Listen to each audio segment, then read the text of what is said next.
Welcome to Real World Peaceful Parenting, a podcast for parents that are tired of yelling, threatening, and punishing their kids.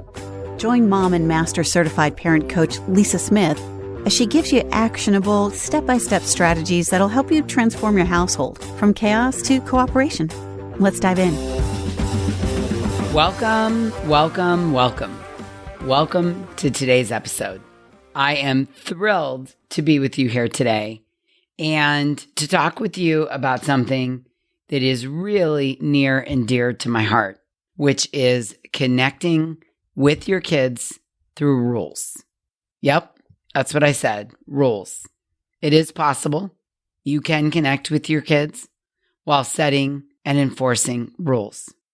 We are about a month into dropping my son off at college and coming home as bird launchers, as I like to say, rather than empty nesters. And I haven't had a chance to have a lot of interaction with my son. He's very busy his freshman semester away at college.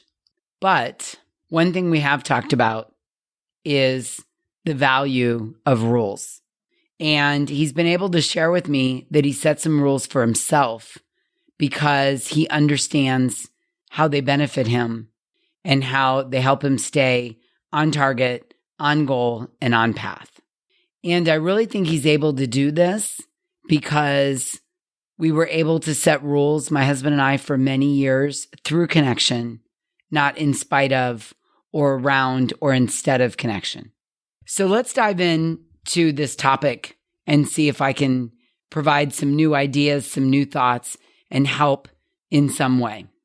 So to dive in, let me ask you, are you struggling to find ways to connect with your kids and enjoy parenting because he, she, or they seem to be struggling all the time or struggling in so many areas? Grades, chores, making their own lunch, getting out the door in the morning, helping the family, getting off the screen, not getting on screens when they're not supposed to. Does it feel like you can't quite get it right in the home? Nothing's really clicking on all cylinders. And do you feel like you're on the struggle bus in setting and enforcing rules and just getting some level of cooperation all the time? I remember those days. And if you said yes to one or all of that, please hear that you are not alone. I remember those days. I remember them being exhausting, feeling never ending, and like there's no light at the end of the tunnel. And my goal today is to really show you a different way that will help you feel more successful as a parent and at the same time, more connected to your kid or kids. Now, here's what I know. We often get really dysregulated by all the mistakes our kids make or all the things they don't seem to be doing well or correctly. And we get so dysregulated that we accidentally or unknowingly get caught up in focusing on all the little things that they're not doing right or to our liking or either. And then what happens is then we build up this belief that nothing's going well or they can't do anything right. And then our brain starts to provide all this evidence that they're not doing anything right. And so we either live in fear or anger, which leads to dysregulation as a parent. And then we start entertaining the thoughts that we just can't get a reprieve. We just can't get on the right track. And all of that leads to a lack of connection, feeling seen, heard, and valued by our kids, and imagining they must feel not seen, not heard, and not valued by us. Frustration, exasperation, and wits end set in. If I'm honest with you, I used to marinate 24/7 in frustration, exasperation, and wits end. And I know that it doesn't feel good. I know. Are you relating to this? Does this sound familiar to you? Do you feel like I have a camera in your house right now and I'm telling your story? I get it. But here's the good news. I'm here to help. And just by listening to today's episode and reframing and doing a couple things slightly differently, you can have a whole new approach and feel connected to your kids while setting rules. It's not going to take a lot of effort on your part, I promise. So let's dig in. Now, here's the thing that I want you to work on. We have to catch our kids doing things right. Bolded, underlined, exclamation point. This is absolutely critical. Absolutely critical. We have to catch our kids doing things right. Often, weekly, daily, hourly, little things, big things. I promise you, there are things every single day your kids are doing right or well or to your liking. And I challenge you, beg you, ask you, demand that you go out and find things that your kids are doing right. And then we have to stop focusing on all the things they're doing wrong. So that's step number 2. Step number 1 is catch them doing things right. Step number 2 is stop focusing on all the things they're doing wrong. And then step number 3 is prioritize what is really, really, really important to you that they do well. You're probably looking or expecting too many things, and maybe even things that they are not developmentally capable of. A 5-year-old is not going to remember to brush his teeth every night. A 9-year-old may not be able to do a checklist of 9 things every morning before school, Monday through Friday, 52 weeks a year. So what I want to encourage you to do is simplify.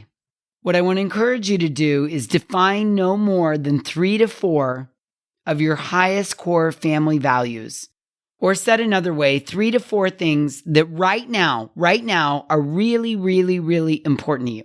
Write them down, post them on the fridge. Let's get clear. You can only have 4 things, a maximum of 4 things. Some of you have 27, 85, 14 things you want your kids to do. And newsflash, late breaking news, they're not developmentally capable of doing 14 things really well. So what you end up getting is 14 things done poorly. Make sense?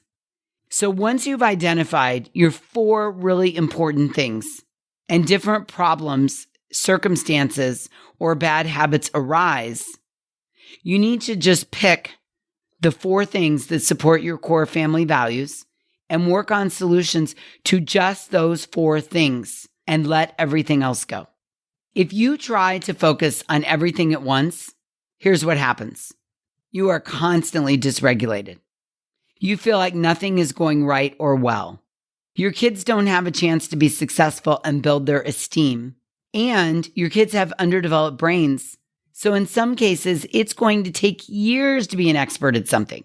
So for instance, if one of your core family values is to do your job and do it well, and your kid is slacking on homework and not turning things in on time, and not taking the time to study for tests, then put all of your energy into finding out what's really going on in this situation and find ways to meet the needs. Coach your kid, put systems in place that will lead to getting all the homework turned in and study time for tests. Don't let things like a messy room or sneaking snacks or forgetting to brush their teeth get in the way or be on the agenda. And don't let them provide evidence to your belief that your kid can't do anything right. Let those things go. Those will get resolved at some point. And if you overcomplicate things, our kids can't follow along with what we're saying. You have to believe that they'll figure those other things out eventually, or that you can focus on them down the road. Because here's the truth. Energy is a limited resource. Your energy, your focus, their energy, and their focus. And we need to spend it wisely on things that really matter to us. We need to conserve our energy when it comes to the minor things that are just a nuisance or not really important, or just serve as evidence of negative things. The problem as parents with overcomplicating your rules and limits and expectations is that you're just going to end up feeling stressed, in fight or flight, and like a nag all the time who's not getting any results. And you might say things to yourself like, nobody listens to me around here. It might be because you've overcomplicated your rules, limits, and expectations. And when you do that, you are much more likely to get dysregulated and storm alongside your kids. which ironically isn't going to allow either of you to make any progress in doing things well. So you want to pick up to 4 things that deserve your energy right now and write them down. Be clear about them. Don't just say, keep a clean room. Define what that means to you. No wet towels on the floor, all clothes picked up off the floor, desk clean, and no dirty dishes in the bedroom, let's say. So you want to write those down. You want to write down what's important to you and how you define it and be crystal clear. And then you want to communicate what's important to you to your whole family as your family's current focus. You can make it quarterly, or you can make it 4 things that are important during the school year and 4 things that are important during the summer, 4 things that are important during the holidays, or it can be a quarterly focus or a yearly focus. Keep it simple, right? That saying stuck around for a lot of years because it's important, helpful, and true. Now, as you're presenting the rules to the family, you want to be empathetic and firm about your boundaries and just work to help your kids follow through. Here's the real secret sauce to setting these rules and limits. You want to approach it like you know without a shadow of a doubt that you all are going to be successful at accomplishing this. It's just a matter of time. Let me say that again, because that is like the secret sauce in all of this. You want to approach with an attitude, a belief, an energy, and a knowledge that all of you are going to achieve this goal or rule. It's just a matter of time. You have to believe they're capable of it. And you have to demonstrate that you believe that to them. I cannot tell you how important this is.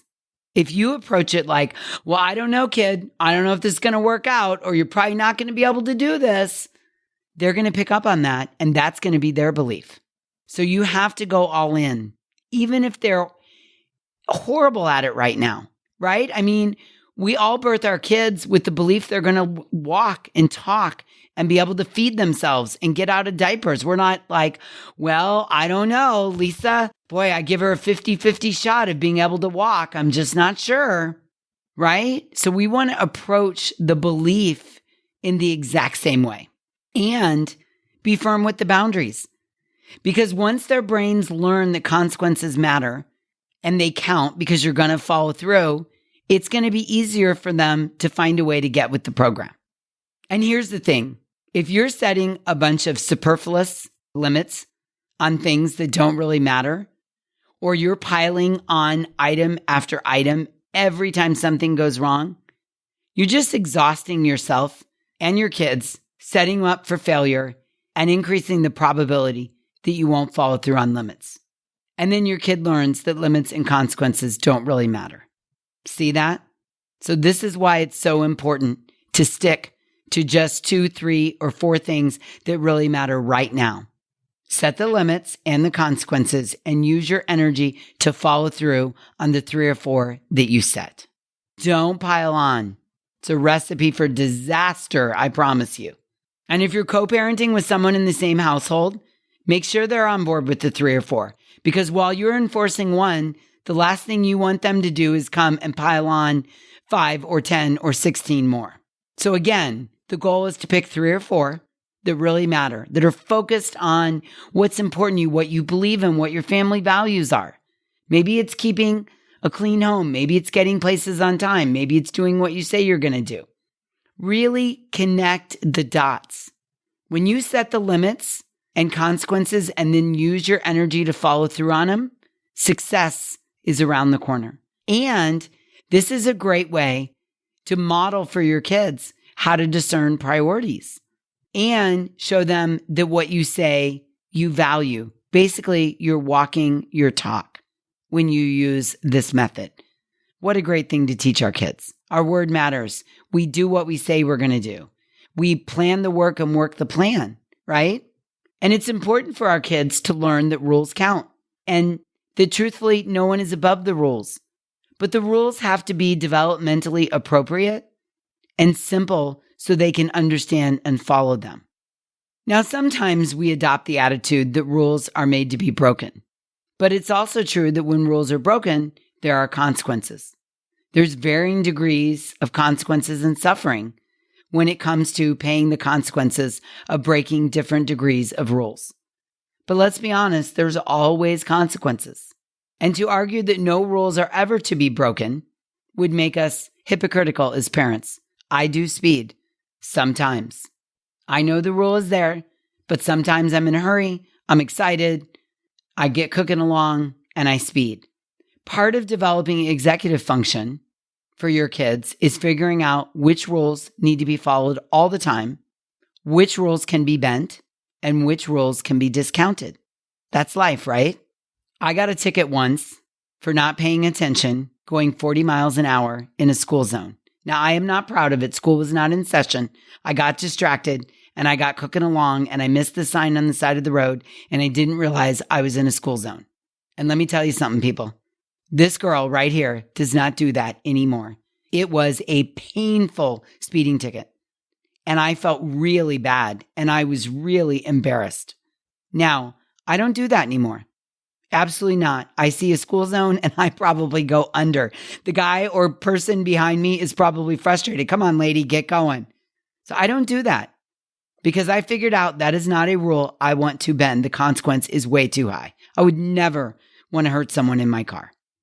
Now, if I get on the freeway and the speed limit is 65, do I go over? Yeah, I do. We drive pretty fast here in Arizona.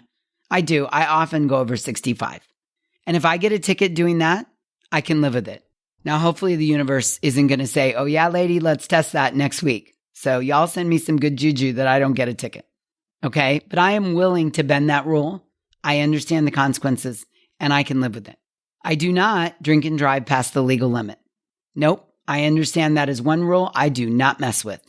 Do I steal from people? Nope. Nope. I don't see someone's purse open in Home Goods and reach in and grab a $100 bill. I don't do that. I don't do that. That is a rule that I don't even contemplate breaking, not only because it's a law, that's just not who I am and not something I would ever want to do. I 100% follow it because I believe it is the right thing to do. So it would be hypocritical to expect your kids to follow every rule all the time and to get mad at them and punish them when they don't do it. We need to help our kids learn to discern which rules are no-bin rules, which rules consequences are more acceptable. So you and your co-parent need to decide which family rules are no-bin rules.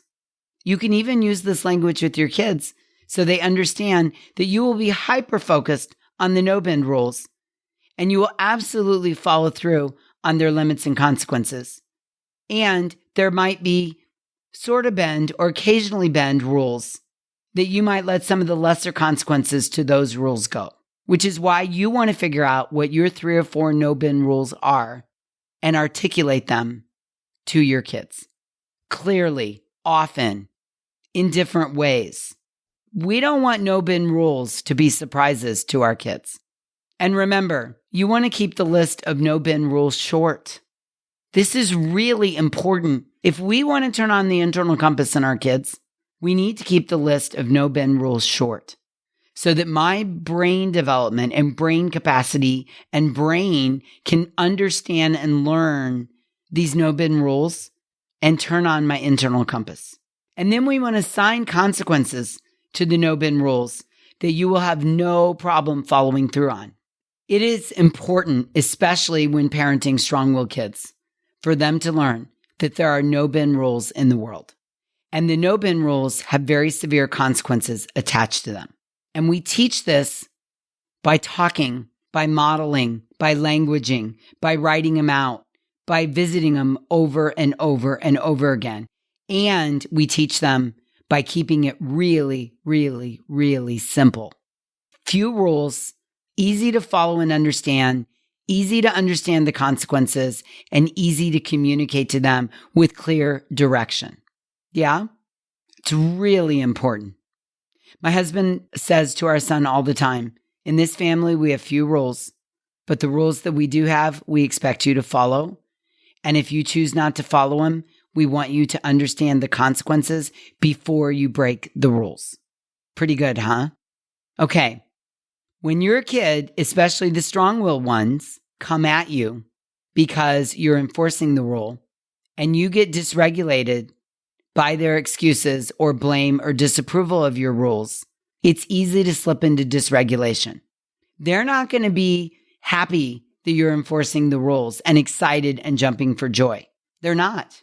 They're not even, especially strong-willed kids, sometimes going to be neutral about it. They're going to blame, disapprove, try to power struggle over setting the consequence. And this often dysregulates us as the parent.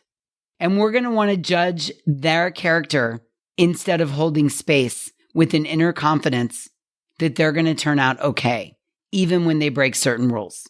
You have to believe it's all going to work out. You've got to hold space that this is part of the process of turning on the internal compass. It's not realistic to expect, because I set the rule, my kid's going to follow it every single time and get it right. If you can accept this, if you can hold space that it's going to work out and stay regulated when they break the rule and manage your expectations, you will stay far more regulated when they storm over the consequence.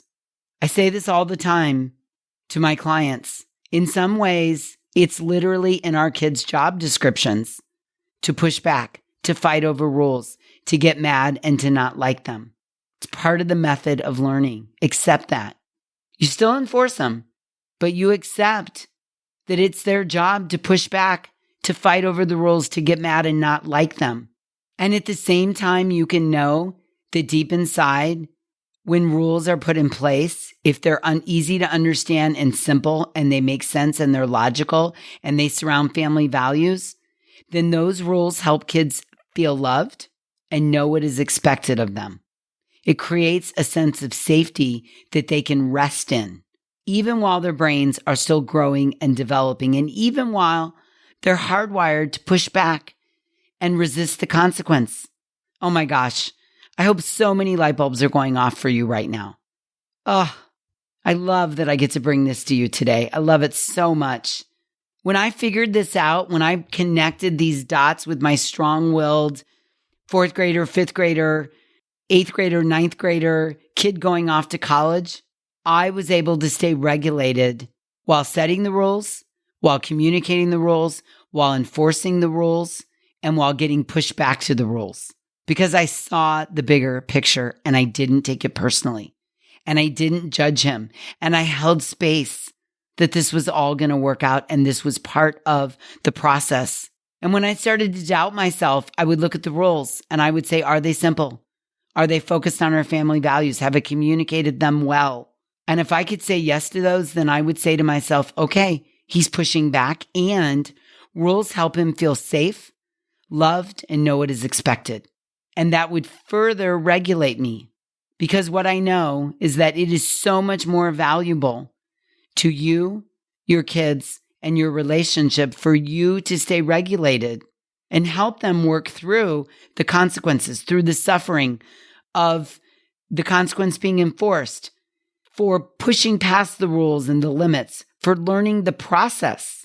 Part of the human experience is to understand that our greatest rule breakers are often our teenagers.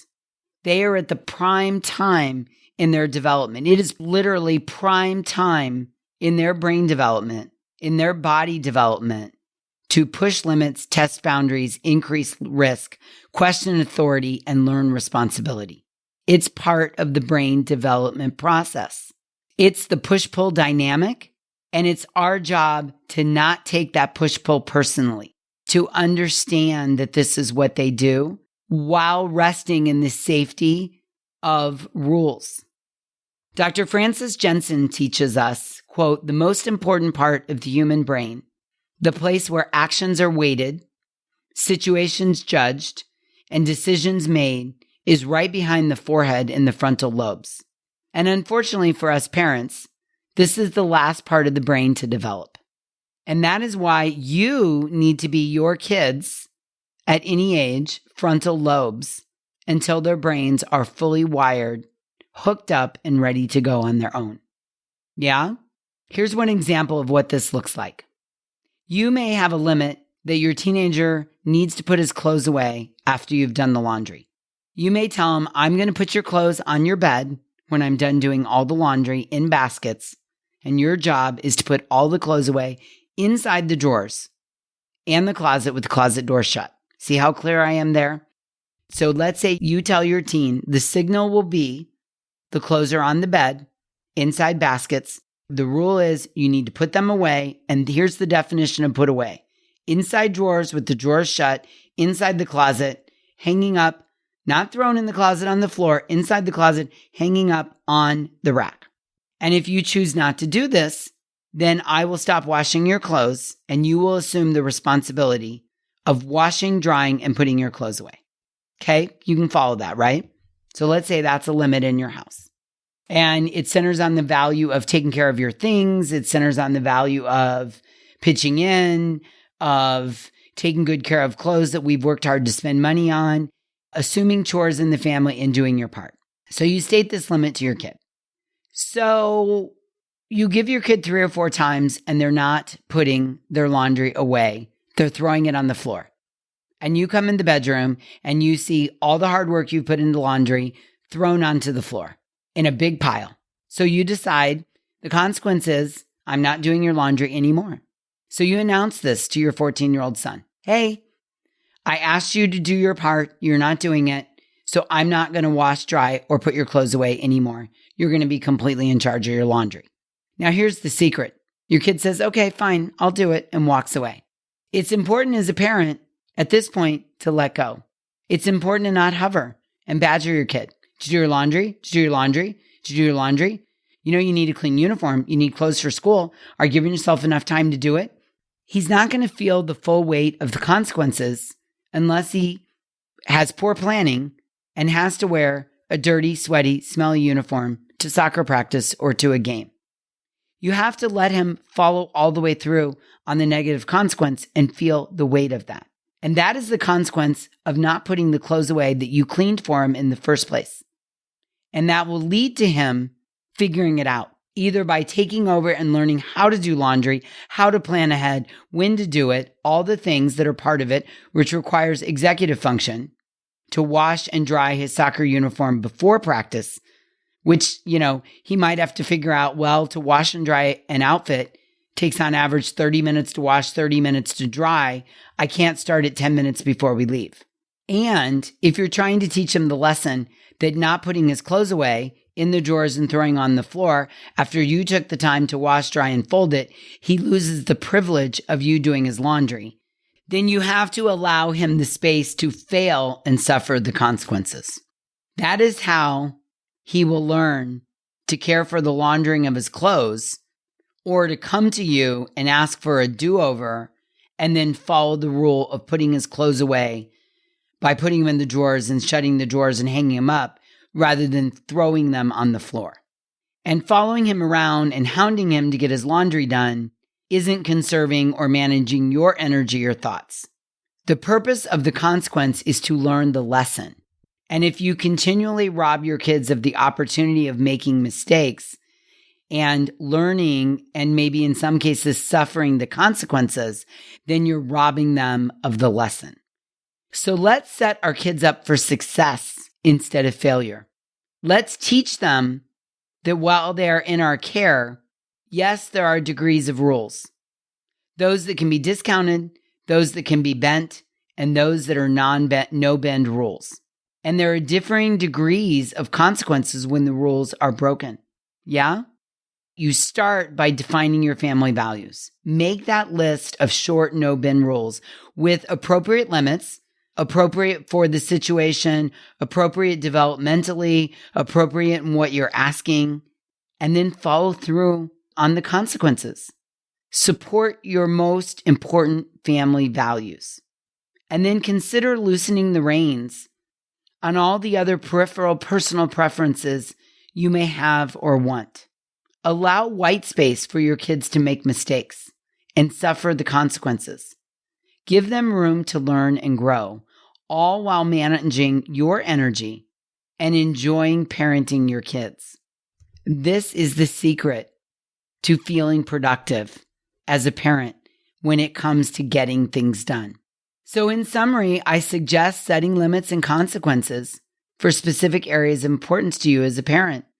while allowing flexibility in other aspects around the house with your child's behavior and outside the home. It's really important that you remember that children are still developing and learning. The cake is still baking. It's not done until the age of 25. It's also important to remember as they grow into the teen years, and some do this even in the younger years, but it's natural, especially for strong-willed kids, to push boundaries and make mistakes. And by focusing on the most important values and goals, you will conserve your energy and avoid feeling overwhelmed when parenting and with life, because you're conserving your energy to focus on the things that really matter, the 3 or 4 no-bend rules. And it's important to hold space for your child's pushback and resistance, recognizing that it's part of the development process, providing consequences for their actions, and allowing them to experience the natural outcome of their choices and of their behavior can be a valuable learning opportunity. I would say overall, this approach aims to create a balance and a supportive environment for your child's growth while maintaining your own well-being as a parent. Let me say that again. This approach, this recipe here today in this episode, I really wanted to help you create a balance and a supportive environment for your child's growth while maintaining your own well-being as a parent, because that's important and it matters. Every family is unique. So it's important to create the rules for you based on what is important to your family values, and then adapt these strategies to suit your situation, your family makeup, your family dynamics, your schedule, the things that are important to you. And the last thing I want to say about this is please, please, please remember to maintain open communication and empathy with your child as you navigate through setting the limits and following through on them. Yeah? Oh, so good, isn't it? Gosh, I love it so much. And I love that I got to share this with you today. Thank you, thank you, thank you. All right. Until we meet again, I'm wishing you peaceful parenting. Thank you so much for listening today. I want to personally invite you to head over to thepeacefulparent.com/welcome and sign up for my free Peaceful Parenting mini course. You'll find everything you need to get started on the path to peaceful parenting just waiting for you over there at www.thepeacefulparent.com/welcome. Can't wait for you to get started. Thanks for listening to Real World Peaceful Parenting. If you want more info on how you can transform your parenting, visit thepeacefulparent.com. See you soon.